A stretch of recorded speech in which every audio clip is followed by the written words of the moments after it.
कन्हैया नहीं पाओगे,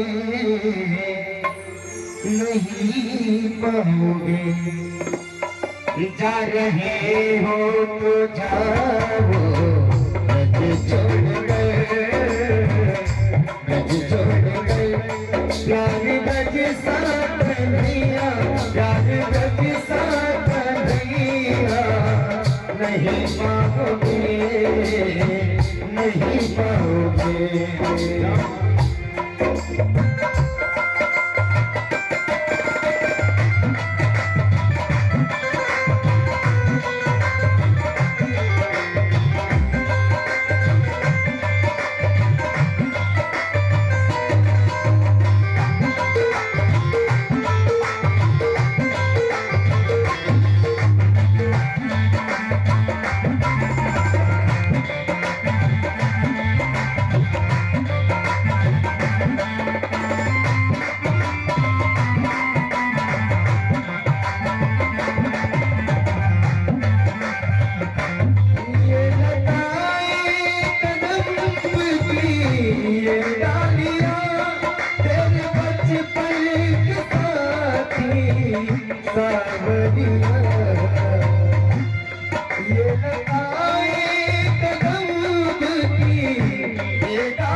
प्यार आकर जैसा ब्रज में मिला, ब्रज में मिला। ऐसा माकर कन्हैया नहीं पाओगे, नहीं पाओगे। जा रहे हो तो आओ ब्रज छोड़ के, सबका दिल तोड़ के। प्यार ब्रज सा कन्हैया नहीं पाओगे, नहीं पाओगे।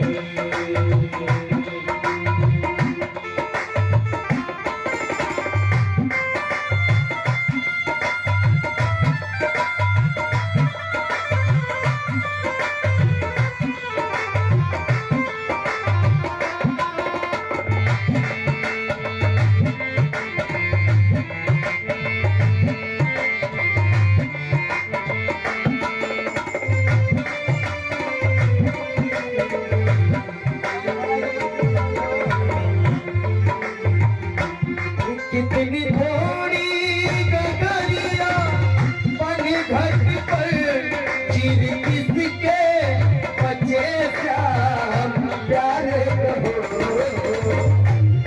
कितनी थोड़ी गगरिया पन घट पर चिर किसके बचे श्याम प्यार हो। तेरे उद्यमों को जिसने हंस के सहार, हंस के सहार। ऐसा प्रेमी कन्हैया नहीं पाओगे, नहीं पाओगे। जा रहे हो तो जाओ ब्रज छोड़कर, सबका दिल तोड़कर। प्यार ब्रज सा कन्हैया नहीं पाओगे, नहीं पाओगे।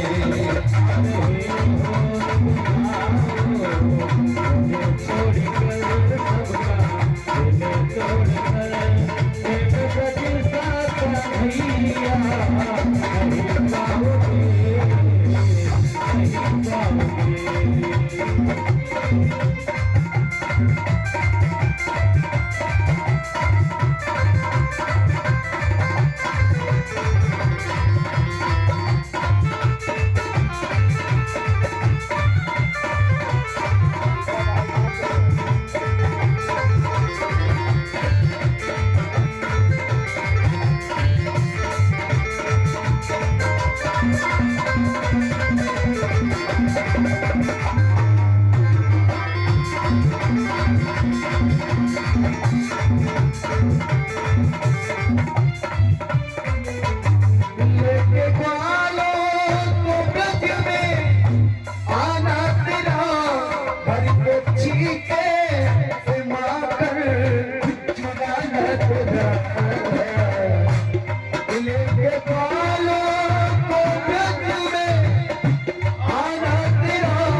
का जैसा रजनी मेरा ऐसा मातल कन्हैया नहीं पाओगे जा रहे हो मुझे छोड़कर प्यार का जैसा कन्हैया नहीं पाओगे नहीं पाओगे।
इतना प्रेम दिया और हमें अपने प्रेम में पागल कर दिया। हम छोड़ किसके सारे प्रेम करी दीवाना बना के हमें छोड़ जाते हो किसके सहारे रहो। कमल बंसी के जैसे दीवाने हुए कमल बंसी के जैसे दीवाने हुए ऐसा पागल कन्हैया नहीं पाओगे नहीं पाओगे। जा रहे हो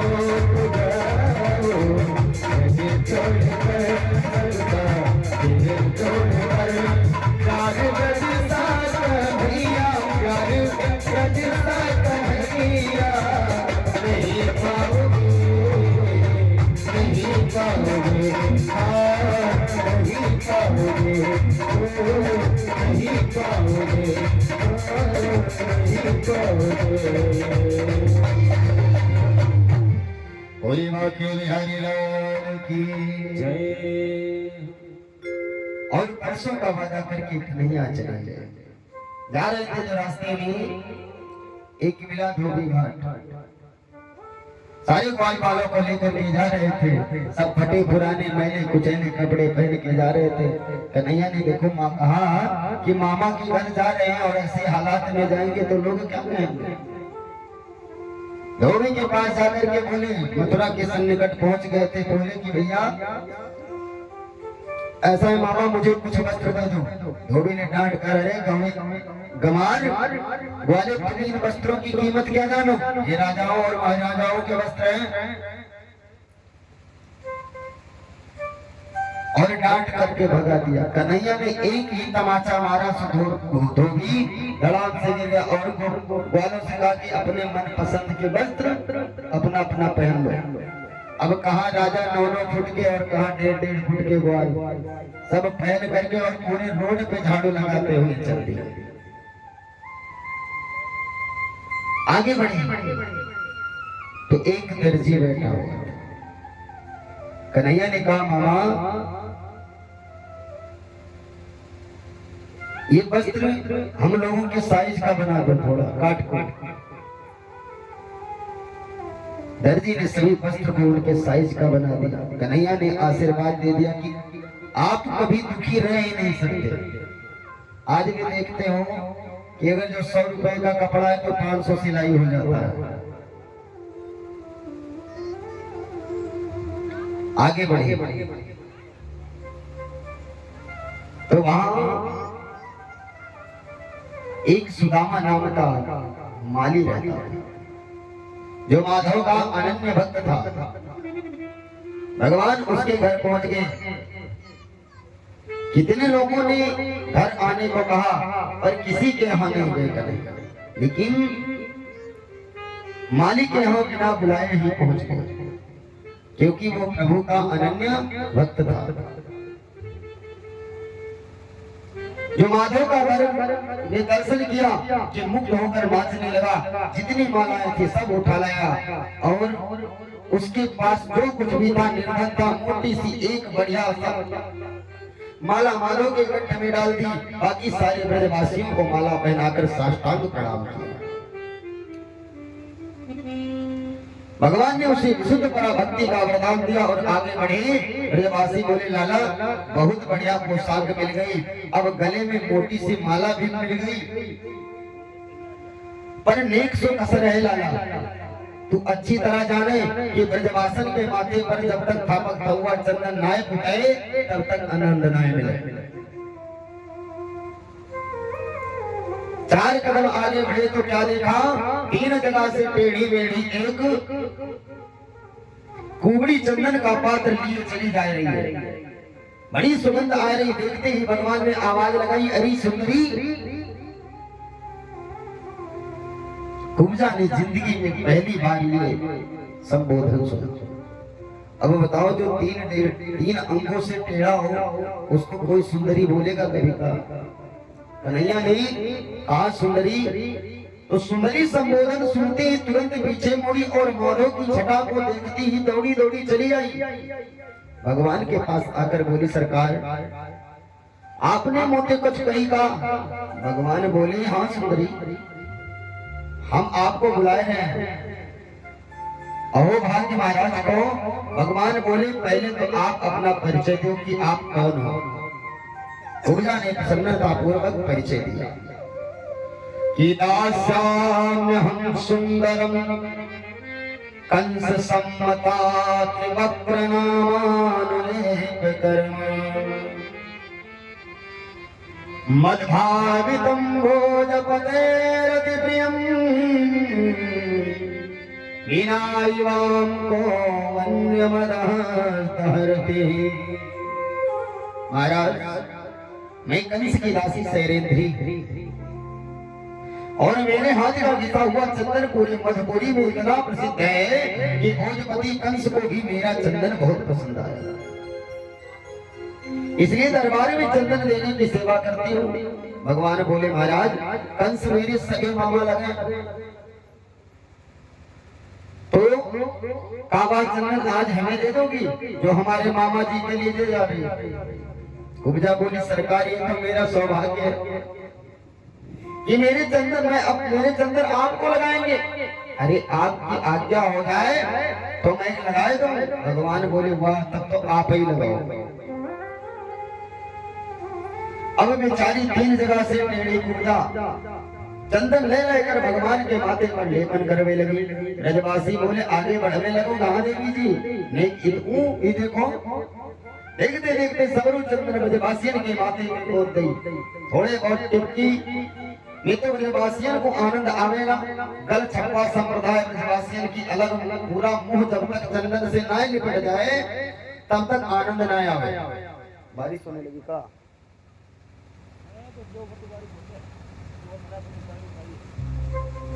सब चंदन पोत ली और कन्हैया ने उसको भी मुक्ति दे दी। कन्हैया ने जब देखा कि ये तीन अंग से टेढ़ी है तो एक पैर से अंगूठे से उसके पैर को दबाया और दाहिने हाथ के अंगूठे से सीधे टोली पे रखा और झटका मारा। दिव्य सुंदरी बन करके वो सैरेंद्री खड़ी हो गई और एक झटका में कन्हैया ने उसका गोबर गायब कर दिया। आगे बढ़े तो अंदर प्रवेश के सभी भोले बाबा बिहारी लाल की जय। पैक कर लो, पैक कर लो। तो कन्हैया ने आगे बढ़े। आगे मुष्टिक चारुण नाम के पहले कुंडिया भीड़ हाथी का उद्धार किया कंस और कृष्ण और बलराम ने आगे बढ़े तो देखा क्या कि मुष्टिक चारूढ़ थे, उन दोनों को भी कन्हैया ने उद्धार किया। फिर आगे बढ़े तो कंस मामा बैठे थे और लपक करके कंस मामा के केसों पकड़ करके और कन्हैया ने सिंहासन पे पटक दिया और कहा कि मामा याद करो तब देवकी माँ देवकी के केसों को पकड़ करके तुमने रथ से खींचा था, तब यही वेदना हुई थी और आज तुम्हारे प्राण अब बच नहीं सकते। सो कन्हैया ने उठा करके कंस को पटका, उसका जय गोविंदाय नमो नमः हो गया।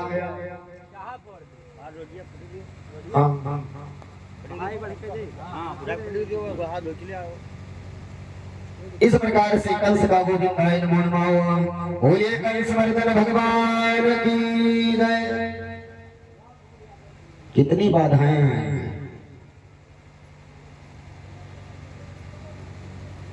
अब आगे कन्हैया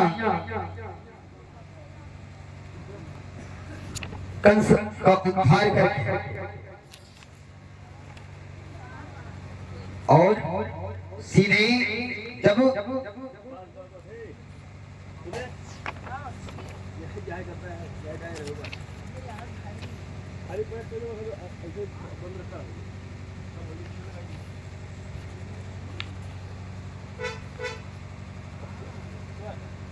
कंस का उद्धार किया और इसके बाद मथुरा में रहने लगे। फिर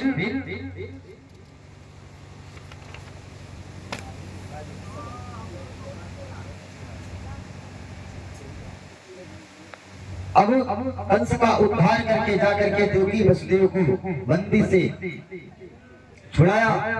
अब अपने किसी चरणों की सेवा का सौभाग्य दे और ले जाकर के अग्रसेन महाराज को बंदी गृह से निकाल करके उन्हें पुनः सिंहासन पर स्थापित किया। अब जितने यदुवंशी कंस के डर से इधर उधर भाग गए थे, उन्हें लगा कि अरे हमारे महाराज फिर सत्ता पर आसीन हो गए और अपने घरों को लौट कर वापस आ गए। भगवान एकांत में नंद बाबा के पास आए और विभिन्न प्रकार के वस्त्र अलंकारों से समन्वित करके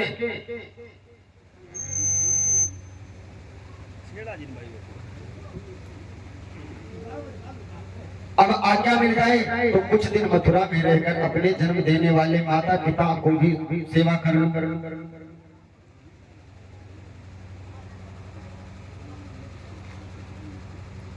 तो कंस के मर जाने के बाद अब कंस का ससुर जरासंध बदला लेने के लिए अवश्य आएगा, इसलिए अब ब्रजवासी सब असुरक्षित हैं, आप आज्ञा करो। तो कुछ दिन इनके बीच में रहकर इन्हें भी सुख प्रदान करने का चेष्टा करूं। नंद बाबा गोविंद के भावों को जान गए, वसुदेव के पास आकर सारे रहस्यों को जानने के लिए दोनों बालकों को वसुदेव के हाथ में सौंप कर शास्त्रकंठ ब्रजवासियों के साथ अपने वृंदावन धाम को